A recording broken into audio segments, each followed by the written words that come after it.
Hey there, come back, friends. I'm Travis. That's Rez. That's a puppy. Yay! She's here. My new baby. Yeah.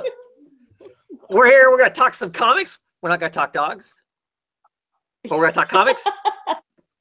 Bye, Lulu. And Yeah, this week we're going to start out with DC books. I have a stack of DC books. Rez has read a few also, so we'll talk those books, and we'll see where we go from there, right? So what do you want to talk first? I really enjoyed Wildstorm. You know I love Warren Ellis. Wildstorm, right? Is she third? Is it 7? Is she 7? This is issue 7. Mm-hmm. You know what? That cliffhanger. When I have to say that cliffhanger was pretty cool. I was not mad at it at all because now we're gonna learn more about this little man. Yes. What's his name? Always. Is it Marlowe? Is it Marlowe? Why does it feel like it's like Marlowe or something? Yeah, maybe it's Marlowe. Yeah, John Marlowe. Because we found out he definitely had a hit on him. We found out the guy who had cancer they were actually literally gonna kill him as well. Yeah. It was Marlowe. His name is Marlowe. Okay. Yeah. But I just thought it was so crazy. We just find out so much, and Angela, she's taking no shit. She's like, you know what? I'm tired of you guys being kind of creepy and weird. I want to know who you are, what's going on. You're gonna update me, or I'm leaving. Yeah. So they rescue this new guy, this guy we haven't seen before that was like embedded in the IO establishment, right? They come and they snatch him away, and he comes back to the secret hideout. People, right? Right, to Marlowe's secret hideout kind of place or whatnot. And his name is John. I think his name is John. And he introduces himself to the lady that's got the suit inside of her. And he like, hi, and she pops up her mechanical eyes, and then they go away, and she's like, yeah, right. And she walks off, right? And you're like going, wow, that girl's got some attitude or something, right? Like she's having some sort of, like she's got some. Then you find out that he's not human. He's not human. She's like, and she said at the end of the book, she's like, okay, these guys I can get behind. They're human. They're whatever. You're clearly not human. Those people clearly aren't human. That sort of thing. And so I don't know. I really dug that. And of course, at the end of it, he's like, at the end of it, of course, Marlowe's like, hey, do you really want to know the truth? Do you really want to know? So it implies there's like multiple different aliens. Yes, multiple species, races, whatever you want to call them, and that's fascinating because we were seeing flashbacks from Marlowe as well as the head of space. Right, Skyward people, yeah.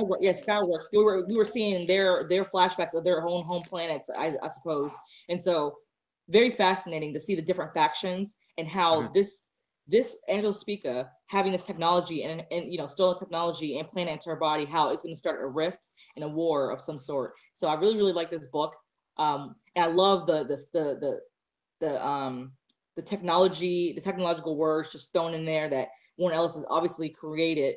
But of course, some people probably think, oh, that's a real word. But I just love how he really infuses all his books with this type of hard ass sci-fi theme. It just fits. It fits Wildstorm. It fits his other book that I love so much. Injection. Injection. Yeah, Injection. It's another one too. That's really hard sci-fi, but Phil Hester and Shipwreck. Yeah. Shipwreck. Yeah, because that's hard sci-fi as well. That's like super hard sci-fi. For sure. And all these, he's just bringing all these super hard sci-fi books to us.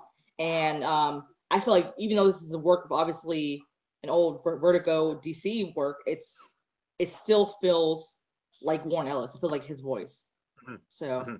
Because because the Wildstorm stuff he worked on in the past, so I mean that may have some of that connection too, but definitely, how they could easily have made it feel like it was it's clearly a Warren Ellis book, no doubt about it. In your digital version, did it give you the sample of the new book, the book that's Cray? Oh, that's not Cray, that's John.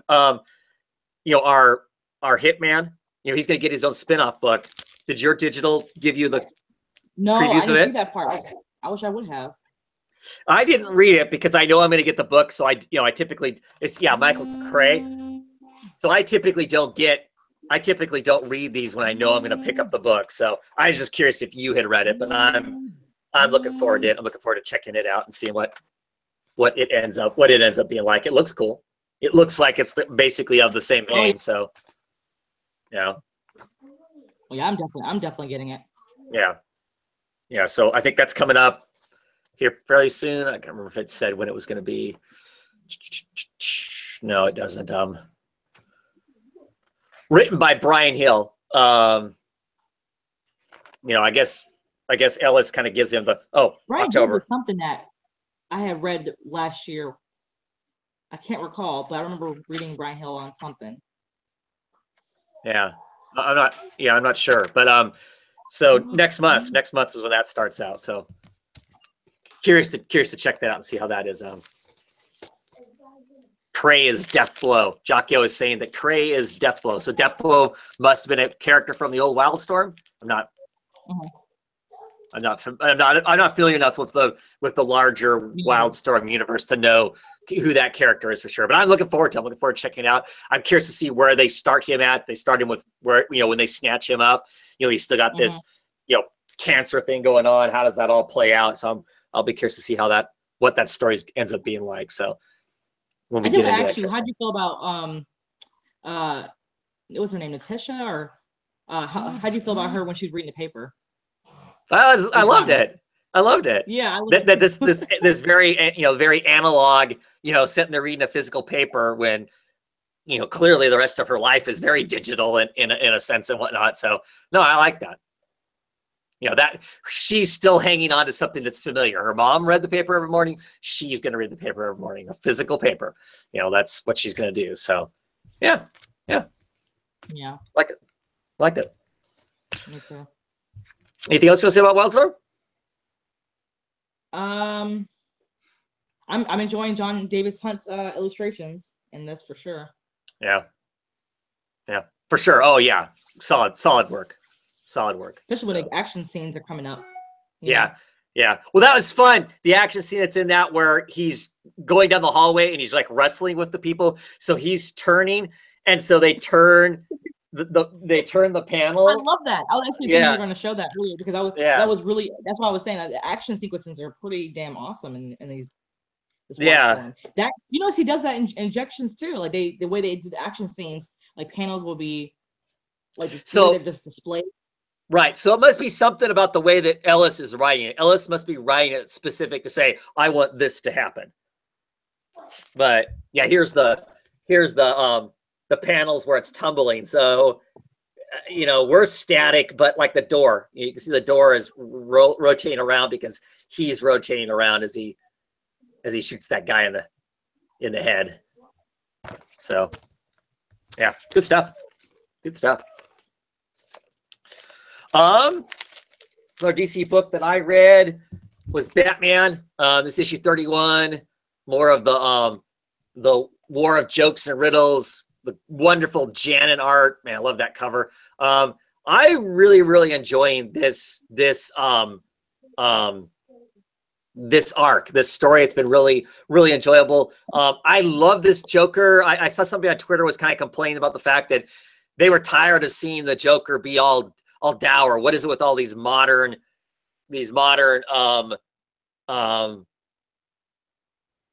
writers making the Joker into this frowny face person all the time?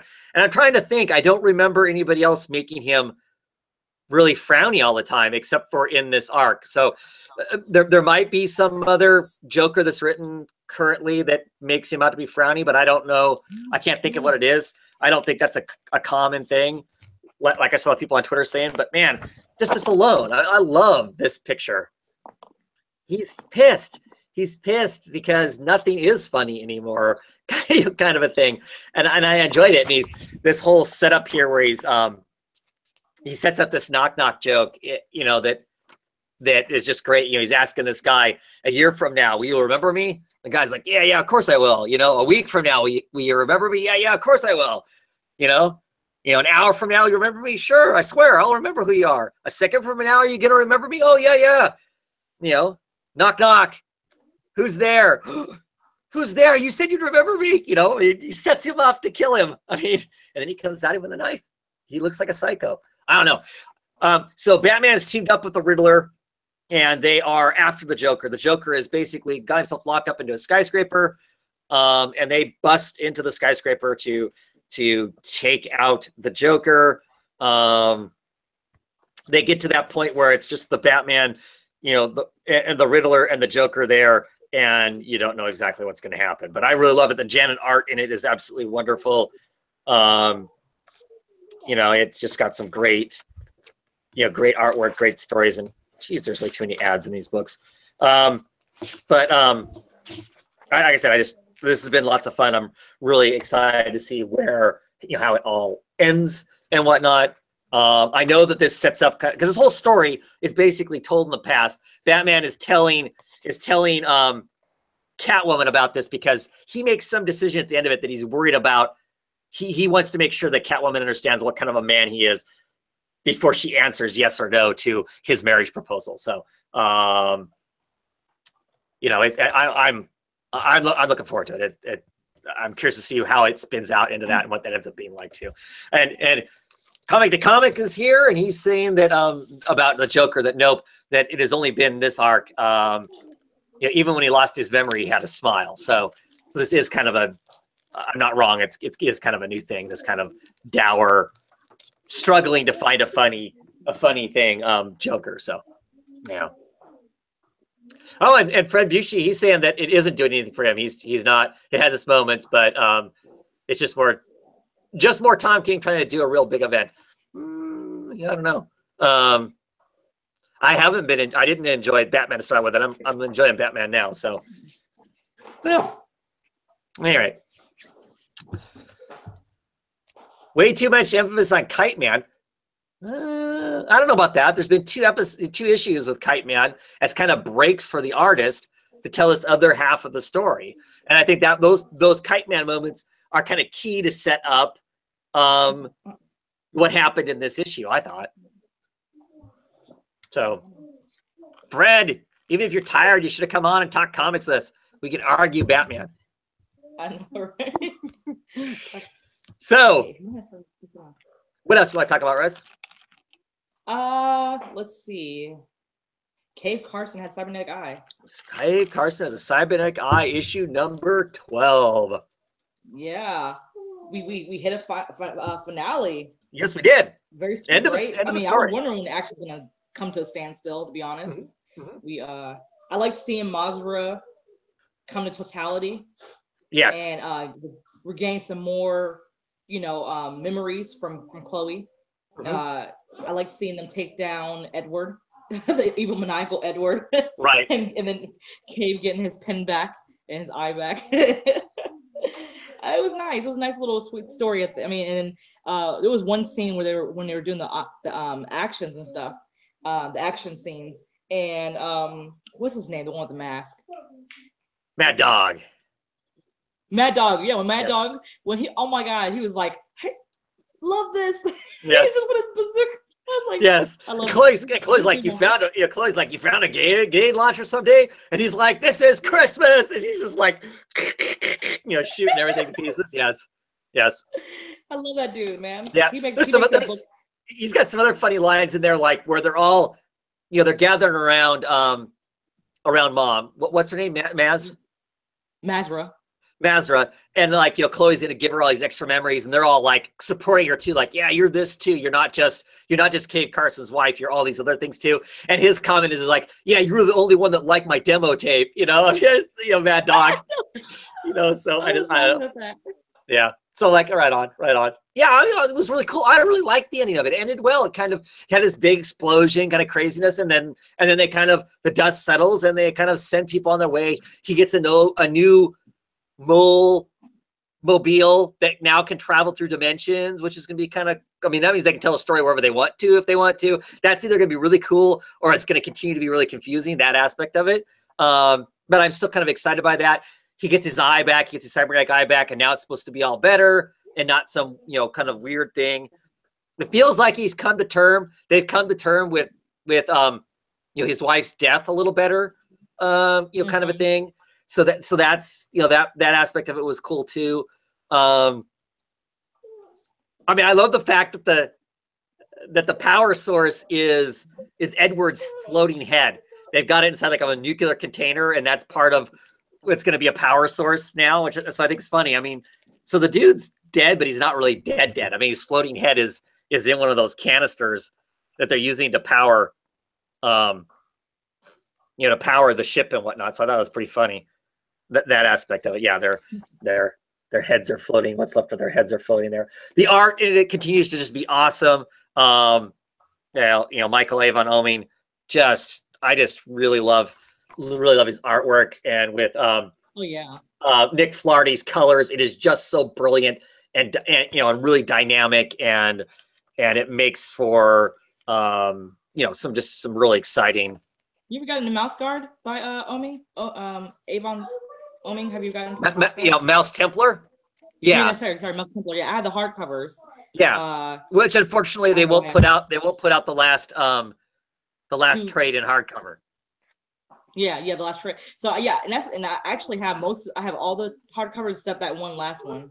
Yeah, that's because they haven't made it. Messed it up and get it. That's because they haven't made it.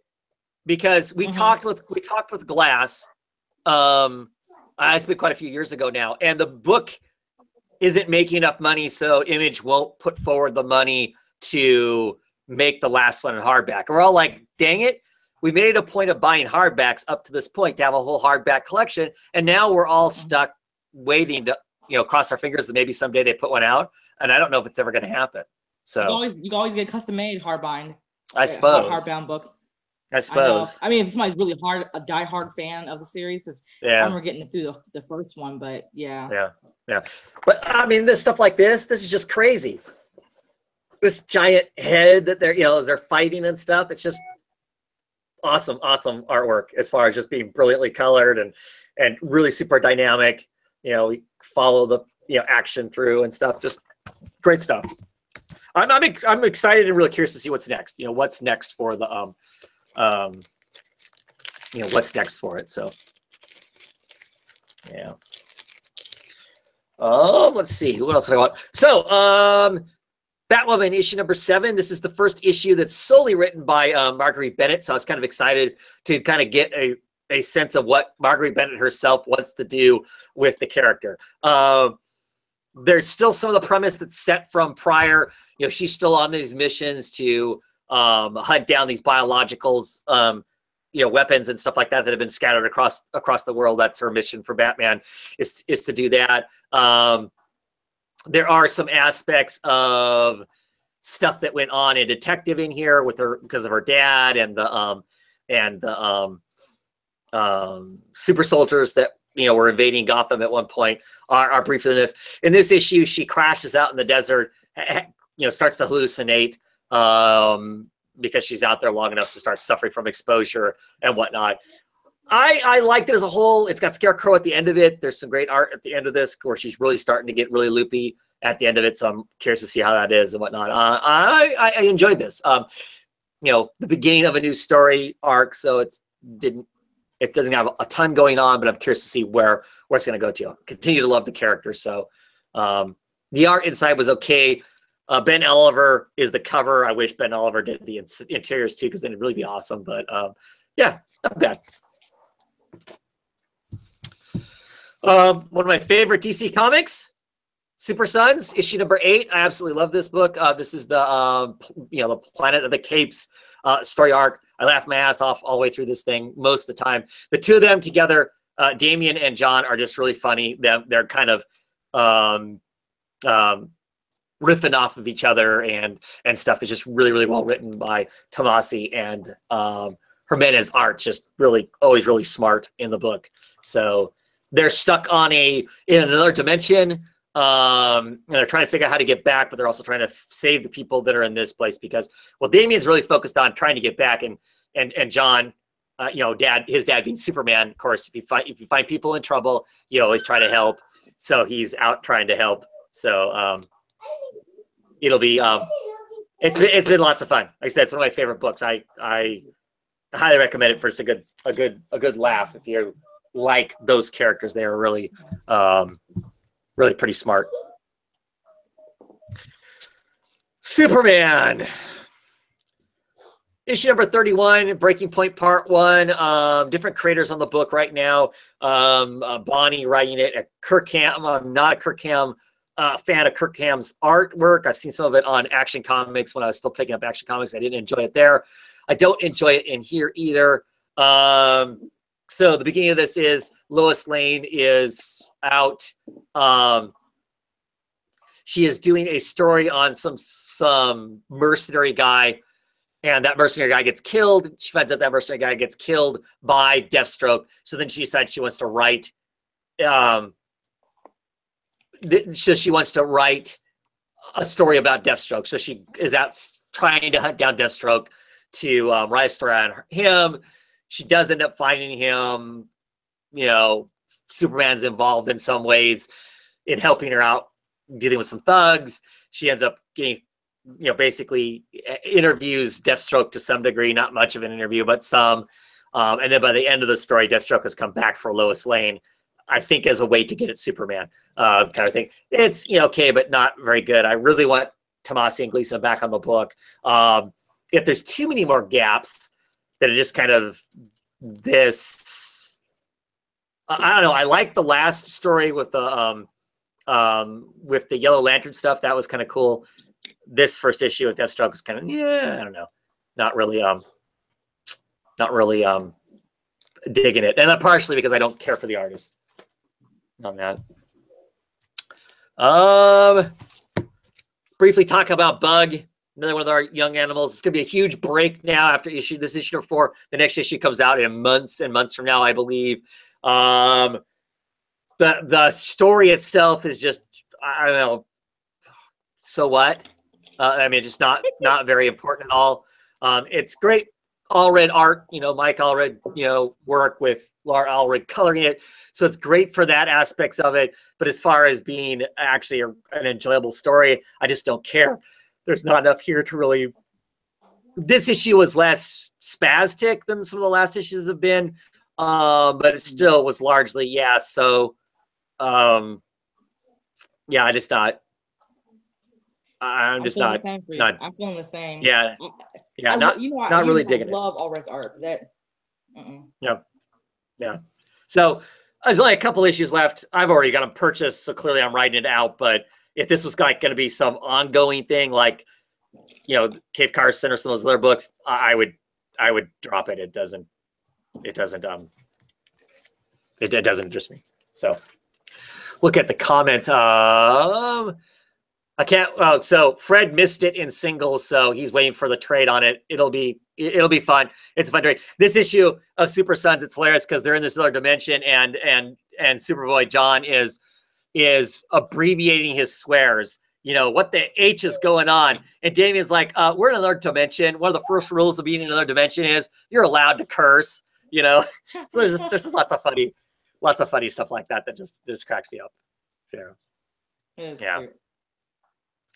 Mike is saying he's not sure what to think about for the crossover for the Young Animal books. Now, I've said that a couple times. I thought there was a crossover. I need to do some more searching to make sure I'm right on that. But I could have sworn I read somewhere that they were talking about that when they hit, but you know, because they were all supposed to hit a year at about the same time, which of course they haven't because Doom Patrol is way behind. That they were supposed to have some sort of weird crossover. I just don't know what that would really be. But yeah, I don't know. So don't hold me to that, people. That may not be accurate. I need to do some searching around, see if I can find where I read that. I could have sworn I read somewhere that was the case. That, like, I saw it on Twitter, and I want to think it was like, you know, Michael Avon Omian or something kind of offhandedly mentioned it or something. I don't know. I could be, like I said, I'm not 100% on that. Delay since they kind of delayed Doom Patrol quite a bit. Well, yeah, I would think so. Shades kind of maybe they'll have, you know. No, Shades on track. It is okay. It may be off by a week or something, but it's not like months delayed. I mean, Doom Patrol is on like issue 8, and Doom Patrol should be on like issue When's the 13 last by issue now. came out of Shade? We didn't have one this week. A couple weeks ago. Mm, The last week that I wasn't on. The last week that I wasn't okay, on you're is right, the you're week right. is the week that it I came get out. what So you're saying. so that was like 2 weeks ago, right? Something like Yeah. that. 2 or 3 weeks ago. I forgot about that. Because at the very end of it, she becomes her own person. She basically yep. dumps the baggage of Megan and becomes. She's now stuck in this body, but she's this new whatever. Yeah. So anyway, that's my DC books basically. I did read Trinity. Nothing really to talk about there. That's a book I'm going to drop. So it just is not that exciting or not that good, unfortunately. So as much as I want a good, interesting, intriguing book with Wonder Woman, Superman, and Batman, because I like those characters together, I think they're interesting when it gets more personal with them, and that hasn't been what the book is, and that's what I would hope that the book was going to be. So it's going to get dropped. Yeah, I don't blame you. Yeah. I don't know of any DC news.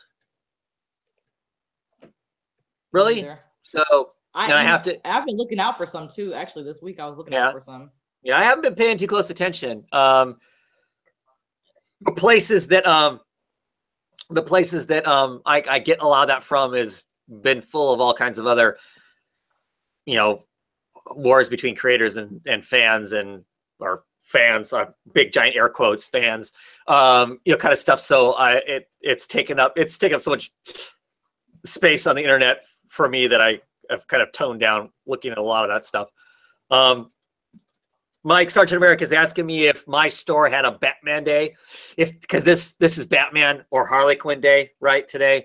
Not to the best of my knowledge. If they did, I didn't notice it. I didn't go there. I'm kind of disappointed in my store. I went to my store because I got a whole bunch of back. Right. I got a whole bunch of back issues sent to me. So I need bags and boards because I'm out of bags and boards. So I figured, great way to give the new store some money.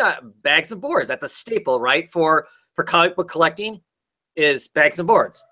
I go there and they don't have any. They don't sell bags and boards.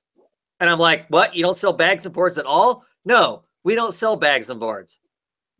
Okay, I guess I'll go to Amazon. So I don't know how often I'm going to step into the store anymore. If they don't sell bags and boards, it just seems crazy to me. And I also noticed as I was going in, where they normally, now they've rearranged the store some, so maybe I just didn't notice it because I think a lot of the comic books are the very back of the store now.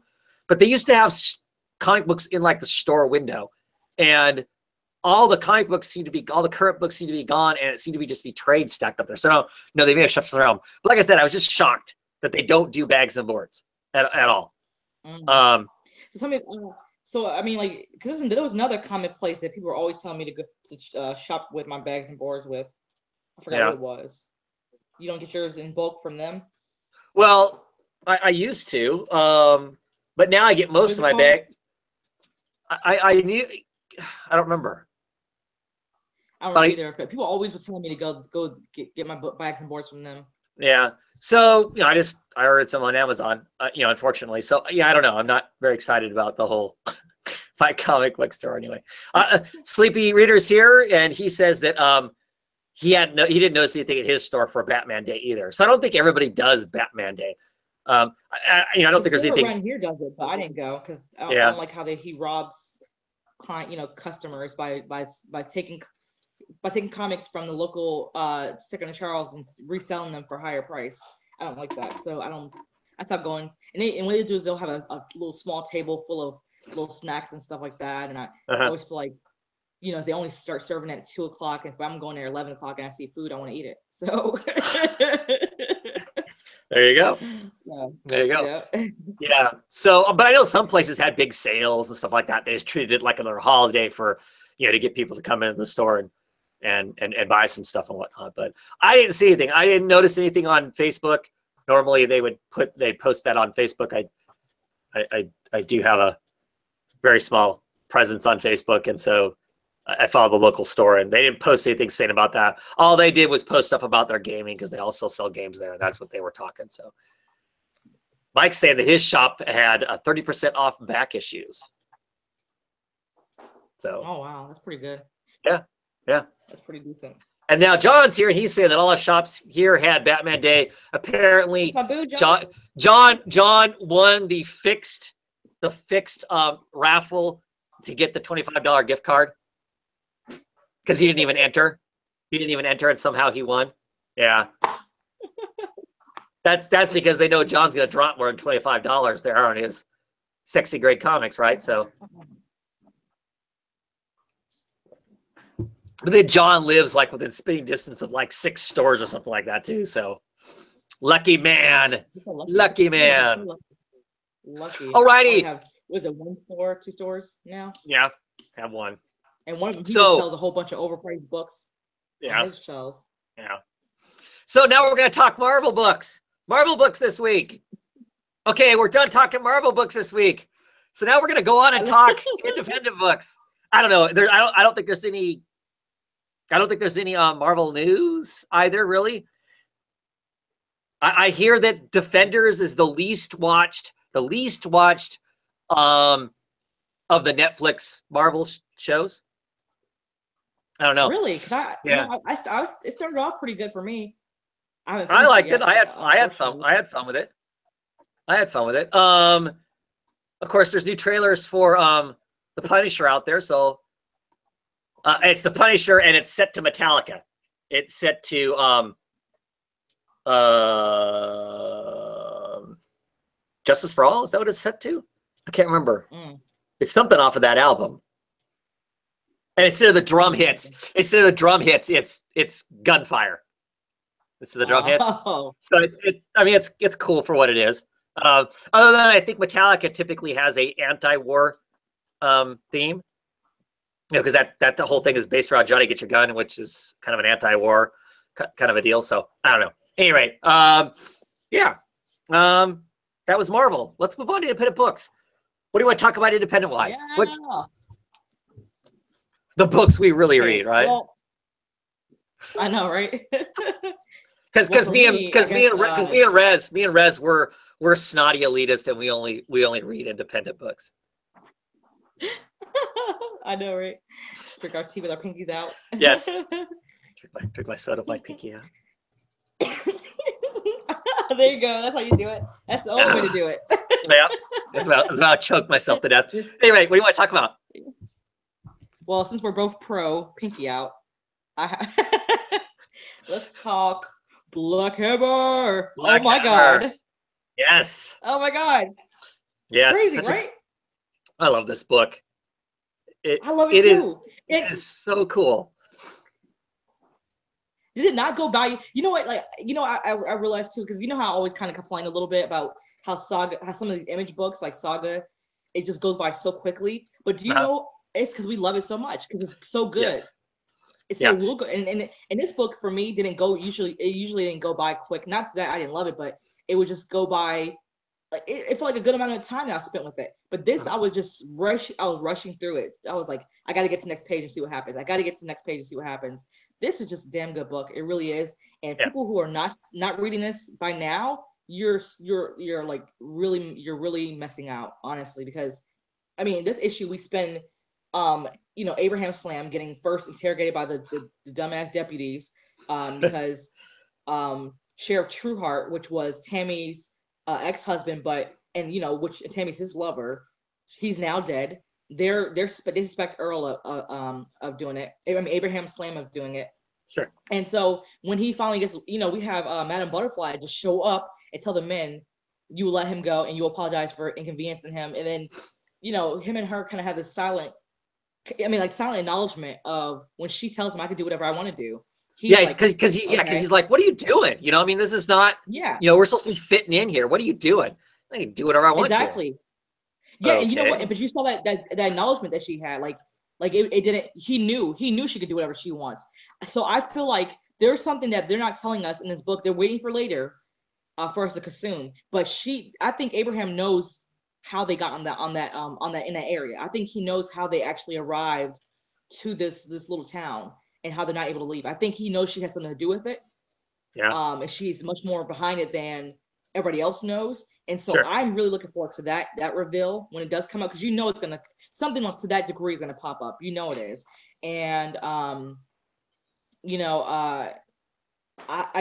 looking forward to seeing more about what's gonna go down now that we see Lucy take the realm and not really call herself Lucy, but call herself don her father's moniker. That's crazy. I mean, that was like the biggest surprise. But also, I want to know more about this love interest that Gale has. Like, it kind of makes more sense now why she fell for Barbarian, because she feels like he reminds her of her old lover. Like I mean, we obviously saw this past issues with her and this guy when she finally decided to throw in the cape and retire and be with this guy that she used to fight against. I think that she was so longing for him that she tried to find him and someone else, and Barbarian seemed like the most likely candidate. But then she finds out Barbarian is not into her whatsoever. He's into a whole nother situation. So right. This is a really damn good book. It it's is so good.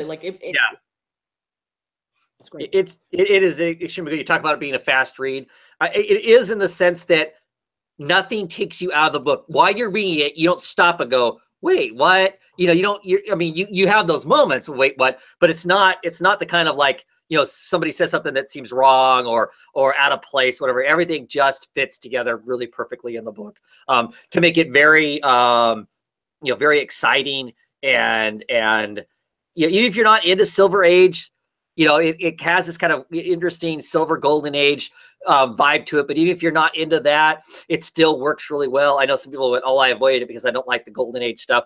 It plays with that, but it's clearly a modern age book. It's clearly modern storytelling and all of those kind of aspects and whatnot.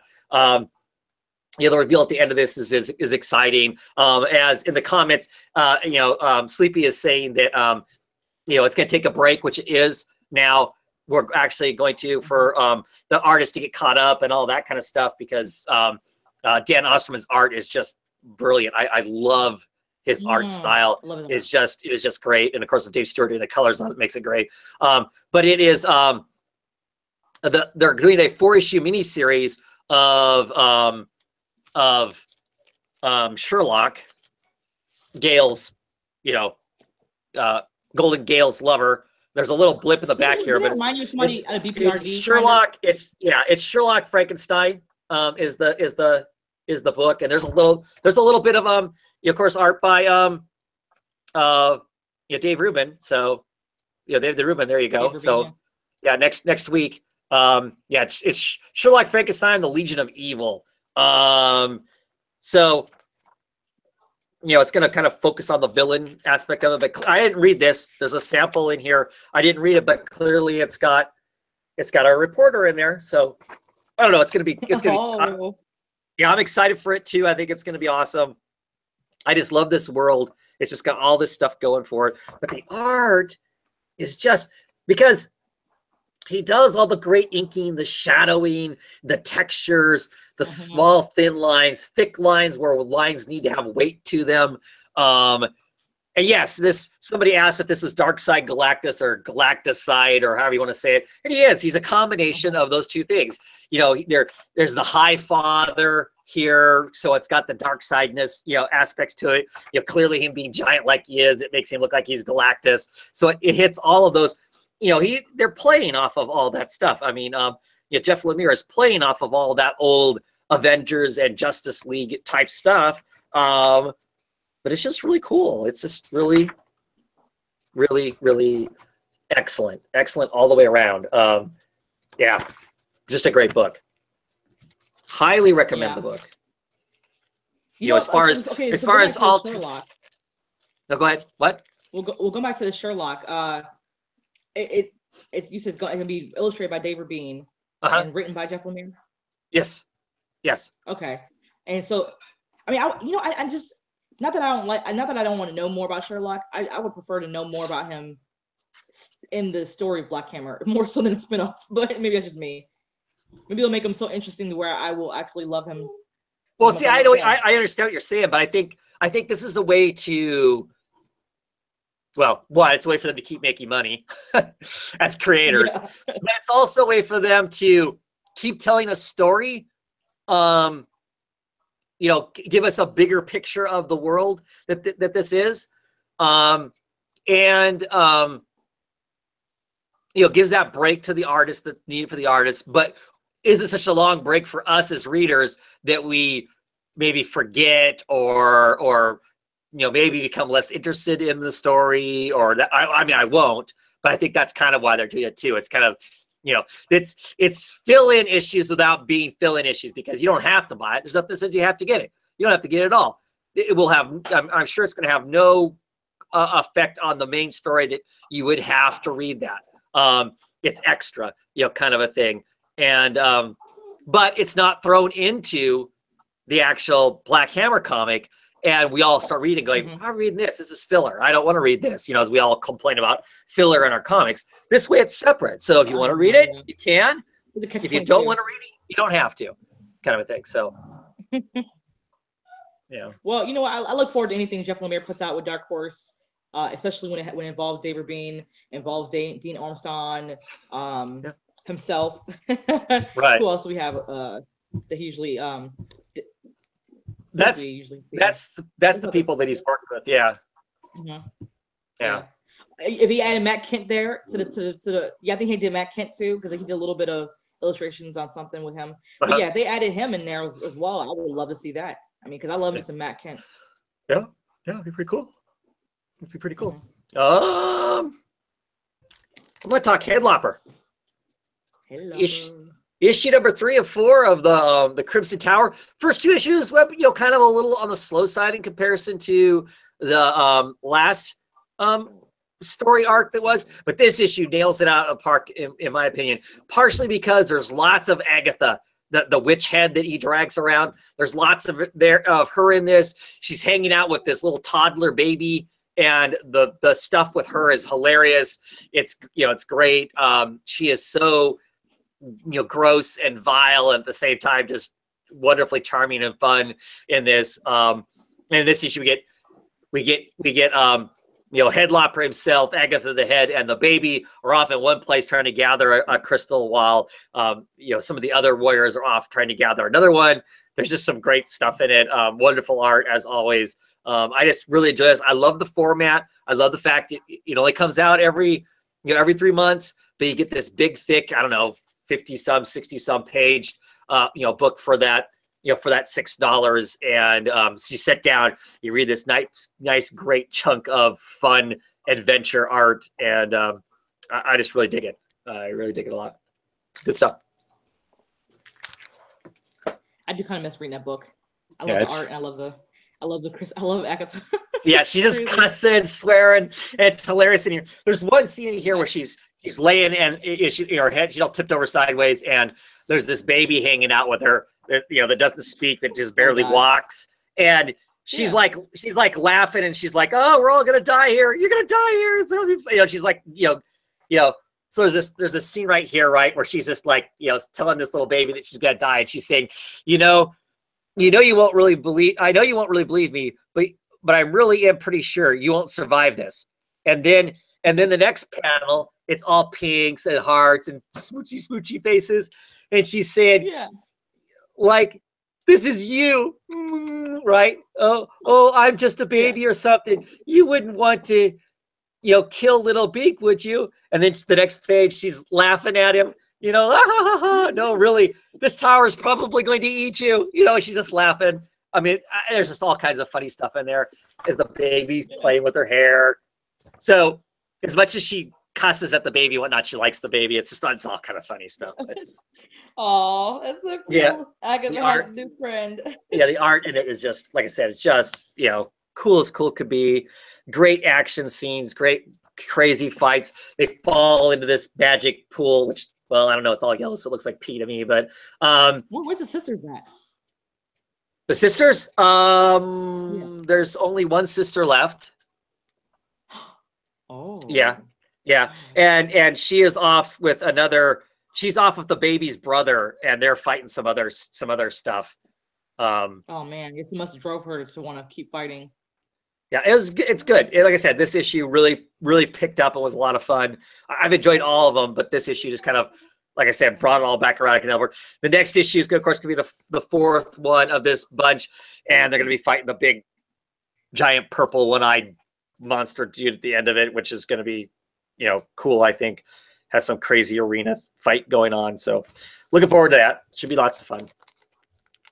Sounds like it. Yep. So what else? What else you want to talk about? The little guest covers. I used to love the guest character. Yes. Guest covers in the back. Yeah. Which one's your favorite for this issue? I really like this. This cover.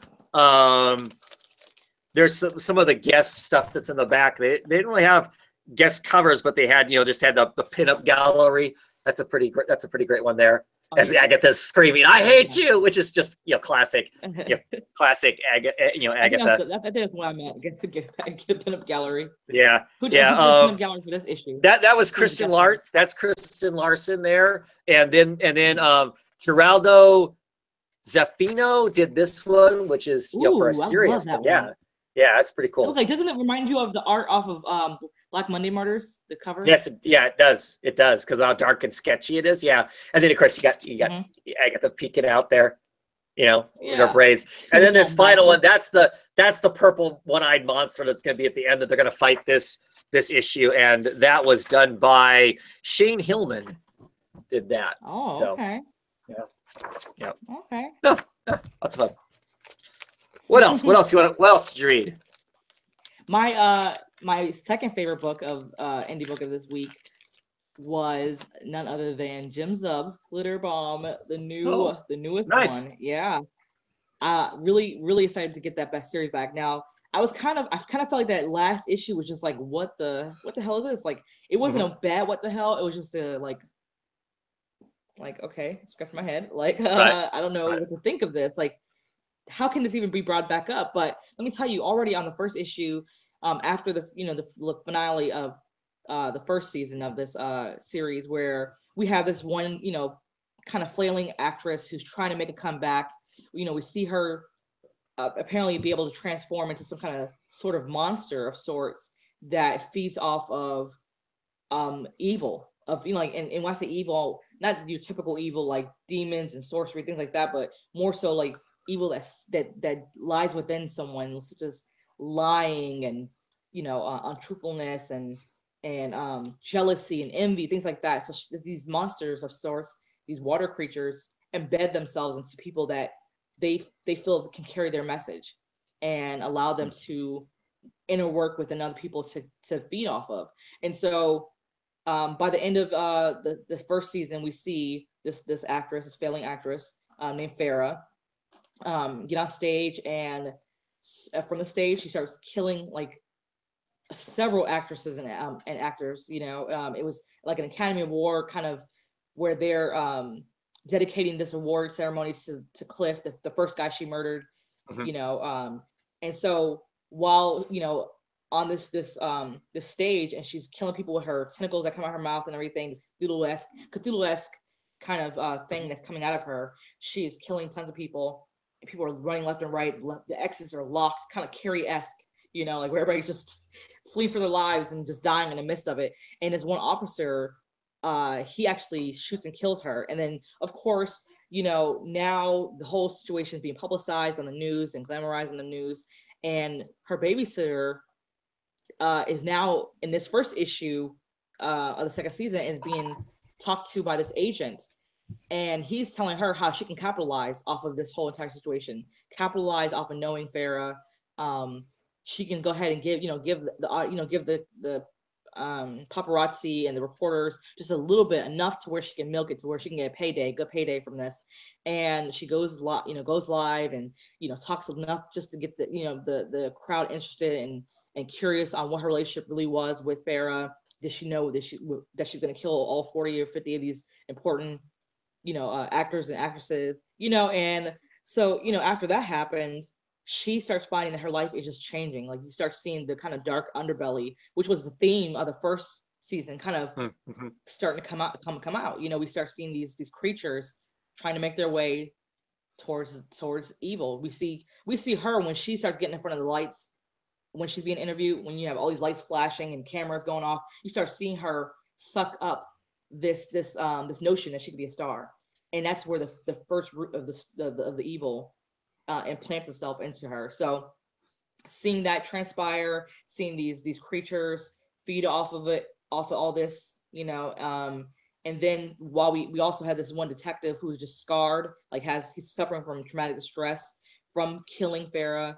And, you know, even though he's been clearly suspended with pay, he's not allowed to even go near anybody to talk about this investigation. He says, you know, he's trying to clear his head of what he saw with her, Farah, attacking people. He saw her turn into a monster, so he's not sure what happened, why it was like this, you know.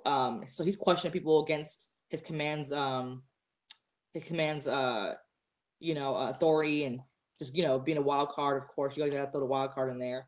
And we have this young woman who's now seeking some sort of fame.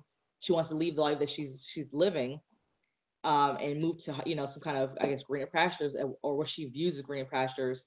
And she's still going to school. She has a mom who still grounds her, and she's just trying to get through so she can go ahead and leave off to Hollywood, I suppose, and chase those lights and chase those cameras. So really, really good book. A lot of commentary on Hollywood and the way Hollywood runs, but not so much to where it's like drilling into you and you feel like, oh, this is kind of political. It doesn't feel really political. It just feels like it's a good story, something you can see on TV. You're not being lectured. Yeah. Yeah. Mm-hmm. Yeah. I like it, and I actually like this first book just as much as I like the first book of last season. I think it started teetering off once we got to the end, because it was just, and that end was so outrageous. I was like, oh my God. But it makes more sense now, and I'm not mad at it. I'm not mad at it at all. Yeah. Right on. Cool. Let's see. I'm gonna quickly talk about Angelic, New Cyspher, and I can't begin to say the guy's name. Winjagard. Is that what it is? See, I like Winjagard's. Yeah, I love his art. I love Limbo a lot. So I heard he was on this. Oh yeah. Favorite book. I love that book. So I figured, well, I'm going to pick this up because he does the artwork on it. So and you know, I'm cool with Cyspher. Some of his stuff I like better than other stuff, but yeah, I'm definitely down for the art. So this book is sometime after the end of man, or, you know, apocalypse of some sort, kind of a thing. It's about these flying monkeys. Flying monkeys with wings. There are monkeys without wings, you know, regular monkeys, but then there's these other monkeys that have flying wings. They're supposedly blessed by the creator, and that's why they have intellects and flying wings and whatnot. And they get it, you know, here's your kind of post-apocalyptic city that the monkeys live in, and they get attacked by these flying robot dolphins. Okay.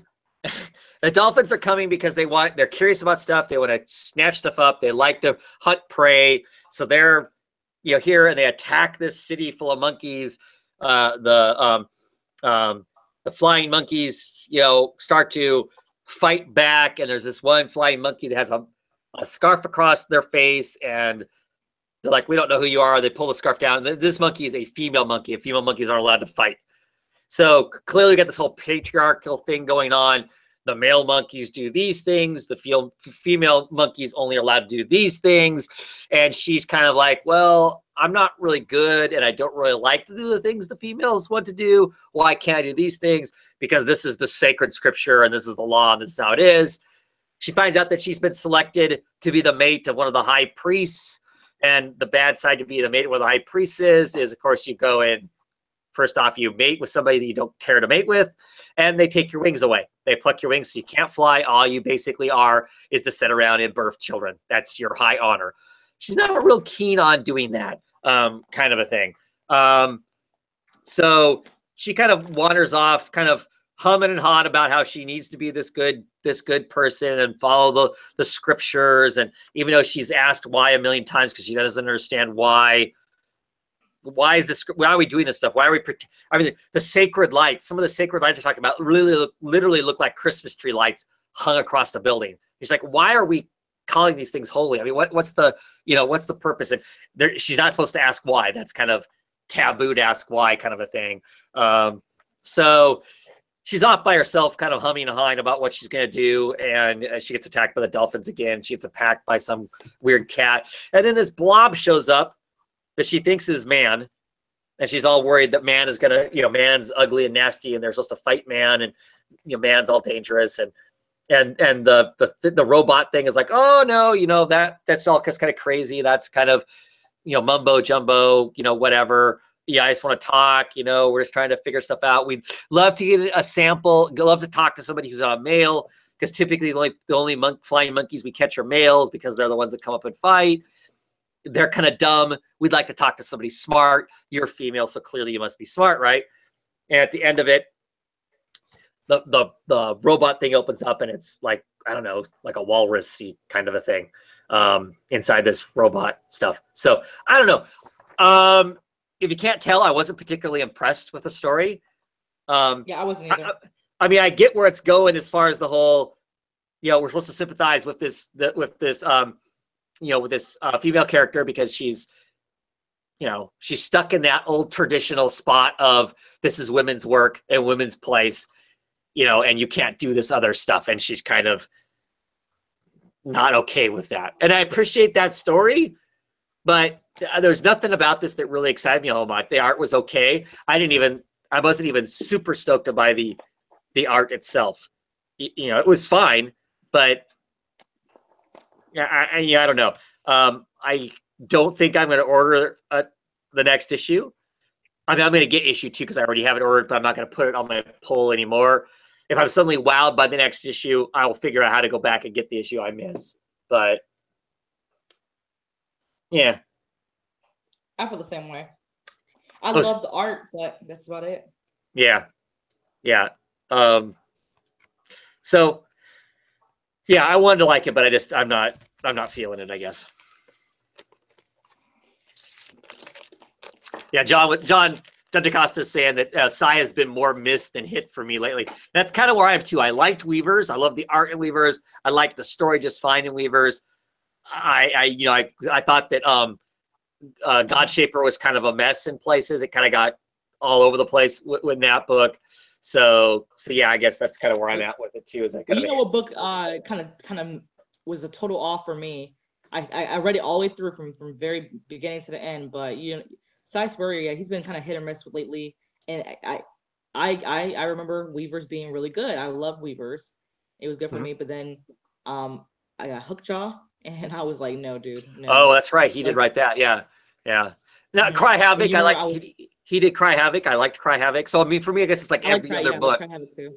Yeah. I just didn't like how he took out all the cussing. I don't know if it was. I mean, I can't imagine Titan would do that because I mean, I feel like there's a lot of stuff that in the Titan books, like the Hard Case Crime, that was very adult-esque. So I don't know why the cursing was bleeped out in the Hookjaw. I can't imagine that he would choose to do that either, though. I can't imagine that he would choose to do that though either. As a creator, I don't know who's. I don't know who. I always assumed it was maybe him or maybe it could be the. I don't know, but I know that particular work it just suffered a little bit because of the fact that the curse words were bleeped out a lot. I've heard him swear personally. Yeah. So I don't, so I don't know that. Well, I don't know. Maybe he decided he didn't want it in the book. I don't know. I mean, I guess that could be. Well, that and it wasn't the best written version of Hookjaw for me personally. Like I've read better Hookjaw. John is saying that Hookjaw came about the same time as White. White blew Hookjaw out of the water. Oh hell yeah, I did. White was freaking fantastic. I loved it. People honestly don't pay enough attention to Devil's Due first comics. Like there's so much right now. I'm reading Lords of Gore, which is pretty good. That story, last issue was kind of like was a lot going on. I might have to reread it, but let me tell you, I'm loving that story. Mercy Sparks, that's a really good story. Yeah, John was saying earlier in the comments that White is top 5 book for the year for him. Yeah, that was it had to be for me too because that was a damn good story. You have to read it. Like I think I have some extra issues. I have to send them to you, Travis. But let me tell you, it's really good. I'll have to try it out digitally. I saw that. I see you, Travis. No, if I come across it, I'll check it out. I don't know that I'm the shark fan that you guys are though. So You like Moby Dick, right? Though. yes, love Moby Dick. So there you go. That's enough. Yeah. That's all you Okay. need. Fair enough. I'll see if I can get tracked down then. So what else? What else you want to talk about? Oh goodness, what else did I read? That I really liked. Decisions. I don't know why nothing's really particularly sticking out to me. I know. Did you read? That's actually that was it. That's what I was gonna bring that up. Just say I was going to ask if you read Generation. How'd you know? Yeah, if you read Generation Gone, this is issue number 3, right? You totally read my mind. I was. Yeah. I loved it. I love this issue. So, Alice Cott is kind of the first issue wasn't real political. It was just kind of setting up the story of, here's these people, they're going to get these powers, how they got the powers kind of thing, right? By issue 3, we're clearly making some kind of anti-government statements. At least some of the characters are in here. There's a huge riot going on. The government, the military shows up at the is her name Emma? Can't remember. Ooh, I read too many books and I'm not good with names. So it's like Emma, Emma or something like that, or Elin or something. I don't know. Ellie, it's Ellie. It's Ellie. That's what it is. So the government, the military shows up at Ellie's house, or her mom's house. They literally land a helicopter in her backyard, and they go in. They're asking, where's she at? Where's she at? Because she might be in trouble. We're gonna help her. We're gonna do all this good stuff for her. And mom's like, yeah, huh? She's got the conversation between mom's like she's got superpowers, and you don't know how to catch her, and you're going to help her. I mean, I love the fact that mom is really skeptical about the government and what they're really gonna do, and she basically claps back on her on this guy. This guy's this hard edge looking general dude, and she's like, oh, no, I'm not having it. I'm not telling you anything where she might be or whatever. I really enjoyed that conversation because it's a natural way to kind of point out your government overreach and some of those other kind of conversations and whatnot. I thought it was really well done, but this issue really felt like it had heavy elements of that kind of stuff in it, because clearly the kid that's indestructible, his brother died in the war or died after the war. It's clearly he thinks it's the government's fault as far as that that kind of stuff goes, and so you get all these kind of elements, those kinds of elements in there and whatnot. So that was interesting. And then the reveal at the end, and then there's this kind of triangle of these 3 friends. The invulnerable guy has been, he's always been kind of a dick. He was a dick before he got powers, and now that he's got powers, he's kind of an out of control dick, right? Oh my god! You know what kills me though? How Ellie responds to his abuse. It's like she's so used to being abused by him that she's a victim. She will take more and more. I understand they're gonna have her. They're probably gonna have some big character arc for her where she becomes strong to where she doesn't feel like she needs him. But I feel like they have her relying so much on this desperation for never leaving him because of what they've been through together, that it makes her peers weak sometimes, and it bothers me because she's a strong person. I think yes and no, but strong people still get stuck in those kinds of relationships, right? I know what, So, and I don't know with this writer if he's going to go down that road, because there are lots of people who never get out of those kinds of relationships, right? Yeah. So I don't know. I mean, to me, now this guy's telling her he loves her, though. Right? Well, that's just it. Now I got the love triangle thing going on, right? So that's going to complicate things to no end. And I appreciate the fact that this book, like a lot of these Image books, you open it up, and the front, under the inside front cover is the beginning of the comic, and all the credits are on the back. But this panel is significant. That's on the back of the comic. It actually is the last panel of the story, because at the end of this, there's this reveal of, that their other friend loves her, you know, Yeah. and he's reaching out to her, and you're like, oh wow, that's a bomb to end the issue on, right? It's like, oh, Mm-hmm. you know, now what, right? But this would be the next panel, and she's, you know, reaching back. So I don't know. I can't wait to see how this unfolds. I mean, this may be way out. I just don't know that we're gonna get to me, what would seem somewhat typical, you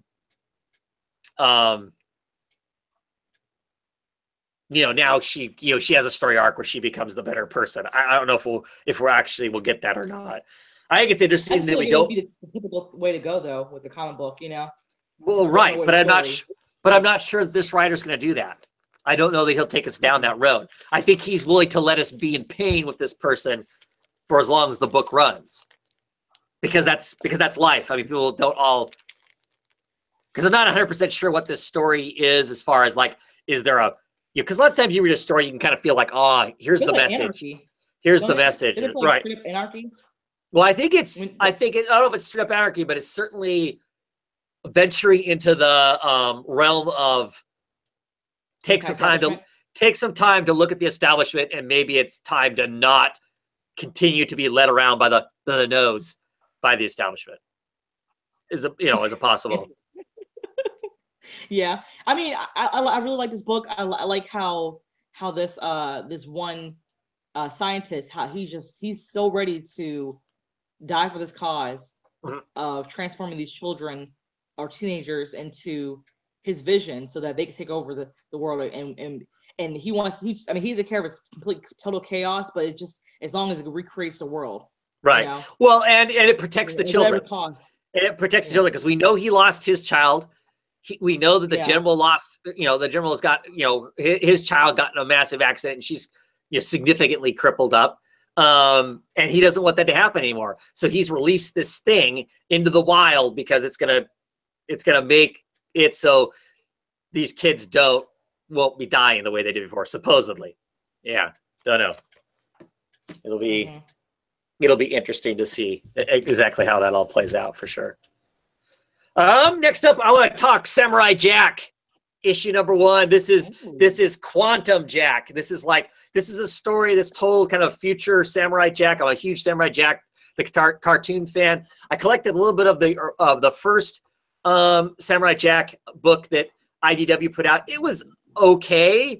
It was kind of standard, run-of-the-mill Samurai Jack, but there was something about it that just didn't have quite the right flavor to be like the to be Samurai Jack for me. Well, this is done. The art is done by Johnson Cadwell, the guy who did Helena Crash. And for whatever reason, his nutty artwork, which is like what's on the cover here, just fits the bill for this comic so well.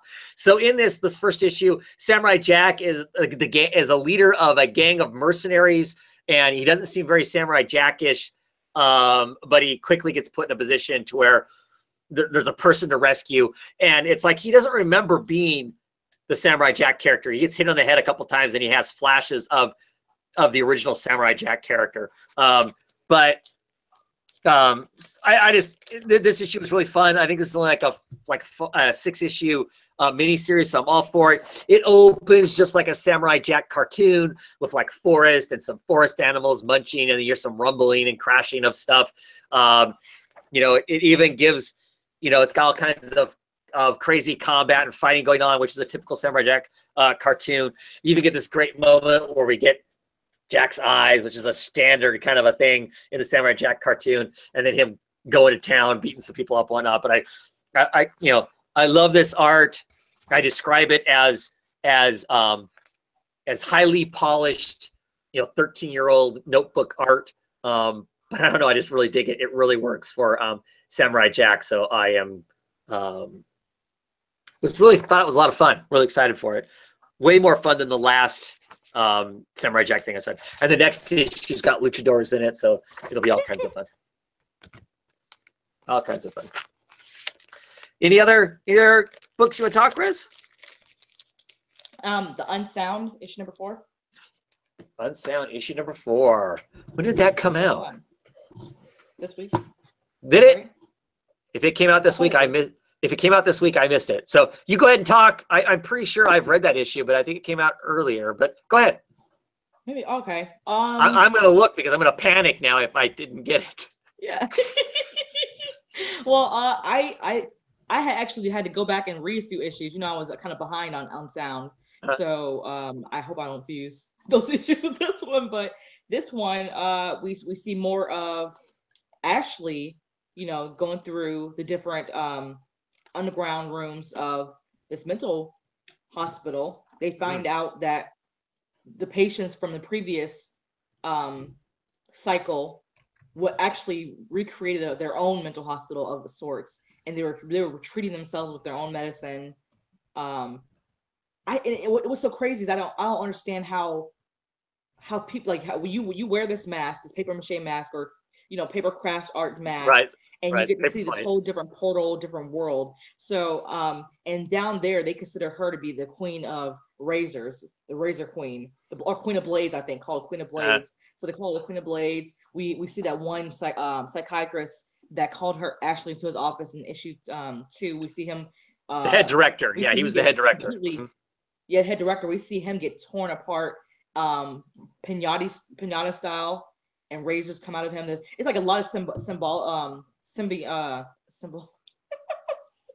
don't know why I can't talk right now. Symbols throughout the whole series where we're seeing razors everywhere, referencing her cutting. And towards the end of this issue, apparently her whole family had issues with cutting, and so she ended up taking I guess the reign and doing in the path down destruction of self-harm. So kind of strange. It feels like when she recounts what she's gone through, it feels like it's not really real, and I don't know if that's the necessarily what they're trying to convey to us as the readers. But I feel like a lot of the series, when you read it, you're like, did that really happen? Is she dreaming that? Is that right? Is any of this real? You know, like what is real and what's not real? The whole entire, I mean, like from the time that she gets to this hospital until the time that they're now being introduced to the king, the prince. You know, it feels very just off, you know. Yeah, well, that's one of the things, right? But that's one of the things I like about it, as far as like a horror comic goes. It is suspense. We're kind of thrown off kilter. You're off balance the entire time you're reading it, as they're down here. They're holding these paper plates over their faces to see stuff, because the threat is if they take the mask away, they'll see something else, and then you know their horrors will come to get them. And we see a couple people succumb to taking the mask away and then being basically torn apart by the kind of monster. It's either the patients are swarming them and tearing them apart, or it's some other like possessed spirit from the underground of this this labyrinth that's underneath the mental hospital, coming to get them. It's all very very eerie and strange, and I really like it. I mean, as far as for me, this is the kind of horror that I like to read. The person with the machete, splitting people's heads into, the gross stuff I could, whatever, that doesn't, but this kind of suspenseful, kind of eerie, I don't know what's real or not real, kind of that sort of thing, I really enjoy it. The art, it's Cole, right? It's like something T. Cole. I can't remember his first name. Jack T. Cole. Yeah, his art. Yeah, he does the colors on it too. Just really good. It really works well for this kind of. I have a few of his books. Do you? Awesome. I'm hoping to see a lot more of him. I'm hoping that this, people are excited about it. Gives them the record exposure, so we're going to see more, more of his work. Because man, it is good stuff. It's really, really. Yeah, I like this book. It is, like I said, very creepy. It's like more of a creepy, unsettling horror. And I really appreciate that because I'm really into horrors anyways. But really curious as to how they're gonna solve this, or how I guess how the story's gonna continue now that we Ashley's not wearing a mask any longer. Right. They know who she is, and right. then also. What are they going to start doing to people? I mean, like, what's going to happen next? And then we also had that one nurse, the one African-American nurse. She took a pill that came out of this other girl's mouth. Yeah. And that was weird. I was like, whoa, I don't know. Yeah, Yeah. so Yeah. crazy Yeah. stuff. And what's Jack? Isn't it Jack? Isn't Jack the patient who is supposed Was to be murdered. guiding them through this thing? What's his game in all this? Xerxes. His name's Xerxes. Yeah. That's right. Yeah. What's his stake in all this? What's next for him, kind of thing. Yeah, it's really two more issues like left. He might be the actual prince. What do you think? What if he could be the actual prince? Because Yeah, remember he said that when Ashley took off the mask, he was telling her, that won't go unpunished. He told her that won't go unpunished. Oh, right. So yeah, I don't know. Like I said, two more issues left. It's going to be really interesting to see exactly how that plays out, because it's cool. It's a cool book. I really enjoy it. Good Cullen Bunn book. Good Cullen Bunn book. Interesting. The art really sells it too, though. The art really sells that book for sure. I agree. It does sell it. Yeah. So I'm gonna talk a little Bitch Planet. This is Bitch Planet, the triple feature. This is issue number 4. So triple feature features 3 stories that are set within the Bitch Planet world, where the hyper patriarchy kind of stuff kind of thing is. It's a little, I'm hesitant to say that it's over sensationalized in the story, because there are elements that clearly are over the top, but it's all stacked on what we see in society right now. I mean, so it's a stretch, but it's not that far of a stretch for a lot of stuff. So the 3 stories that are in here, Life of a Sportsman is curious because it does not tell anything at all about, almost all these are female centric stories. This one does not. It's not that at all. It basically, it's these newscasters, sportscasters, and they're talking about the Megaton, which is like a cross between, I don't know, rugby and football and some other stuff. People get killed playing it and stuff like that. But it's about this star player. They hype him up. He's great, and then he crashes, in his old age and falls out of favor and whatnot. It basically, if you watch NFL football here in the United States, it mirrors so closely what a lot of these like superstar athletes, get themselves into, where they think they're above and beyond whatever the rules, and how sports fans and the companies and whatnot, as long as they're making good money, they're going to ignore the problems that they may have or the abuses they may be dishing out and whatnot, and hide it and all that kind of stuff. It just played really well into that. So it was actually a pretty interesting story as far as that goes. The second story is Body Mod by Sarah Woolley.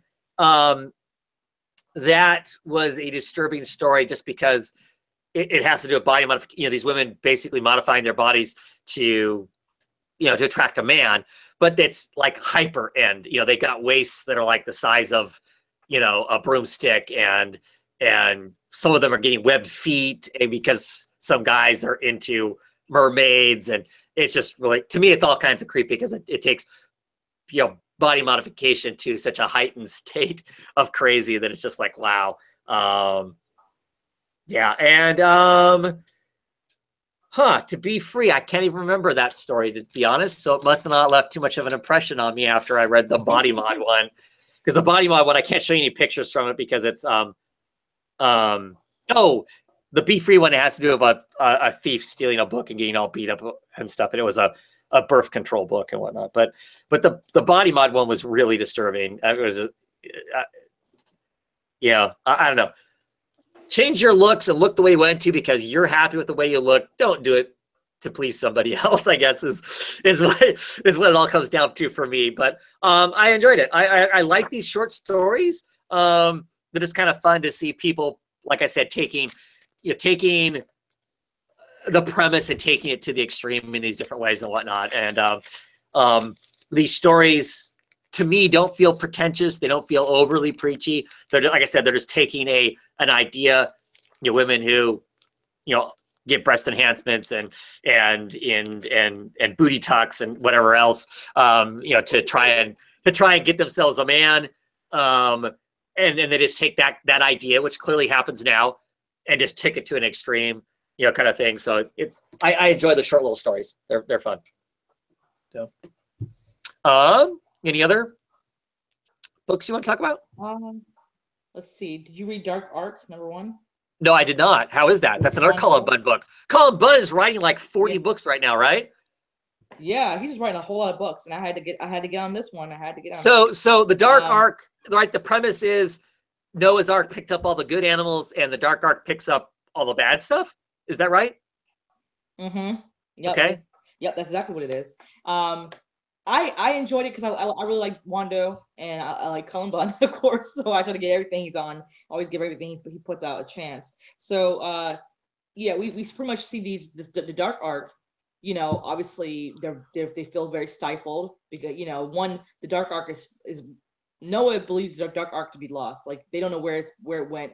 It somehow got lost in transport of following them, and so people are just becoming hungry. And so the humans on Noah's Ark wants to, kind of when they find out that the Dark Ark is somewhere along some other path, of course they want to eat what's on the Dark Ark, and the Dark Ark wants to eat what's on the Noah's Ark, and it's just like all this conflict.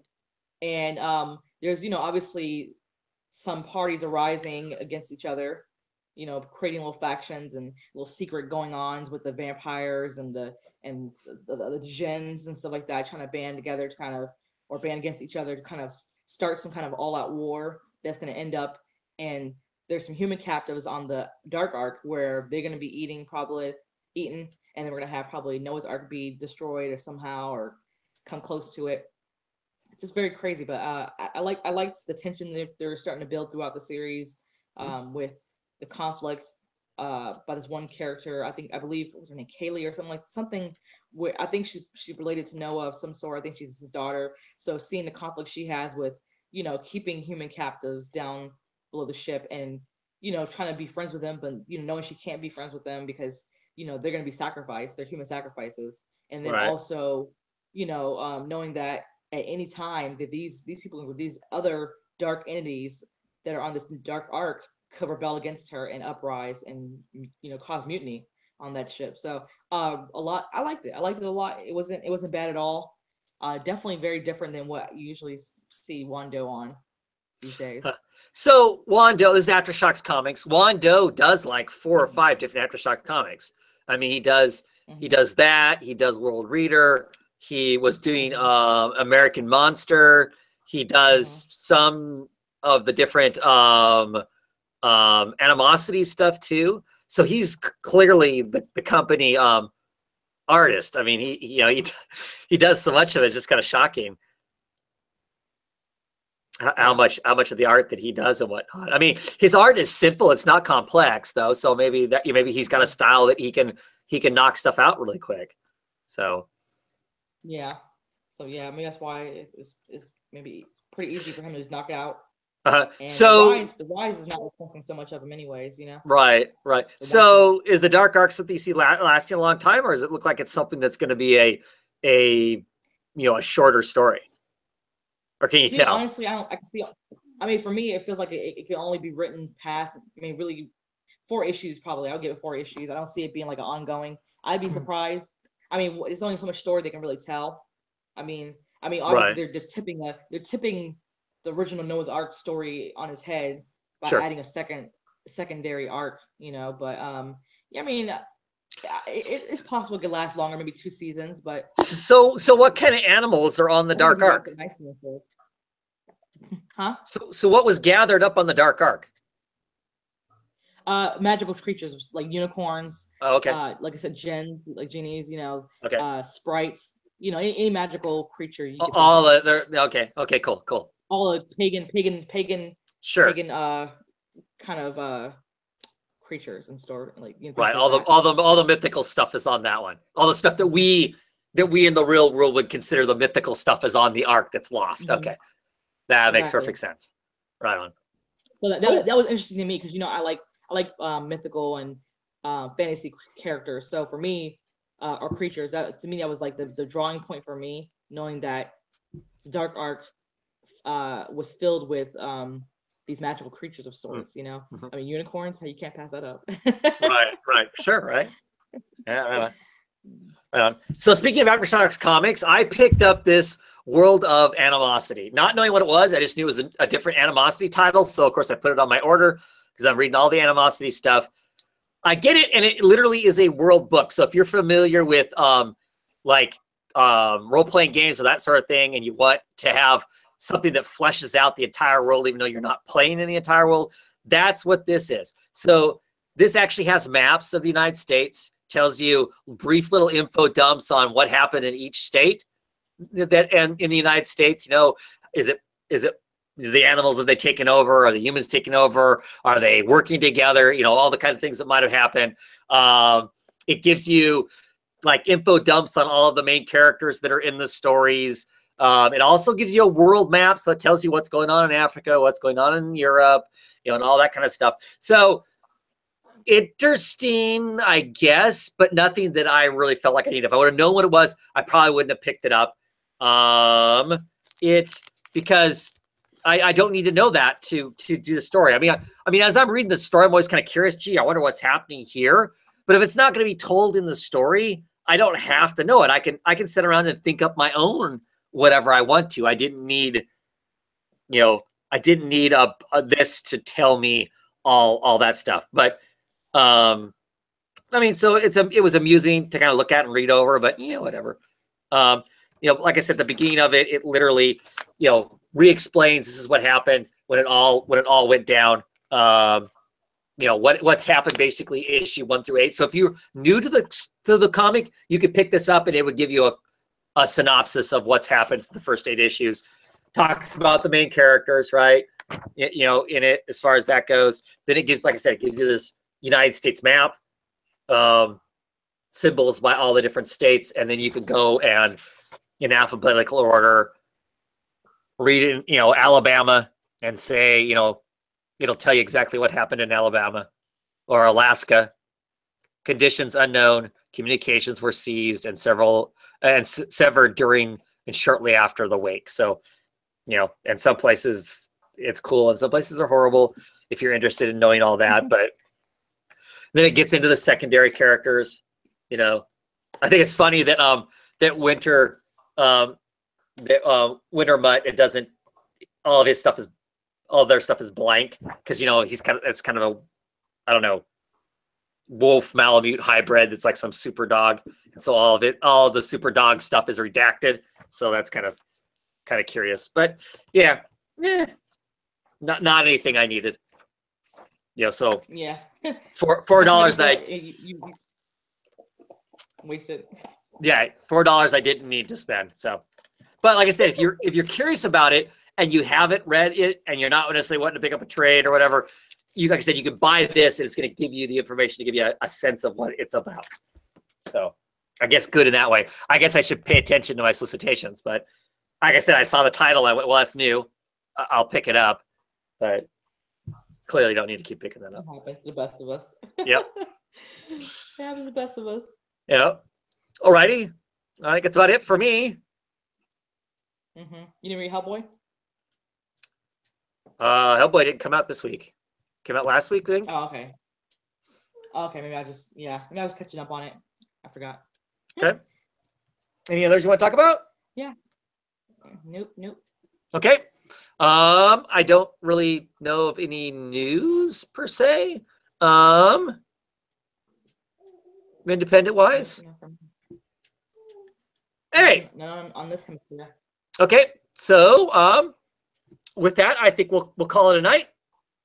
And we thank all of you for coming on and chatting. The chat was fairly busy today. That's cool. You guys all chatting comics with each other and whatnot, and chatting with us, keep us informed on the stuff that we don't know. That's always great. Thank you everybody who watches this after the fact. Always appreciated. I don't know if we'll be here next week or if I'll be here next week. I think I have some other stuff going on. So as it gets later into the week, I'm sure somewhere I will announce whether or not we're really having a show or not. And with that, have a great one, everybody, and we'll see you whenever the next time is. Thanks for coming on.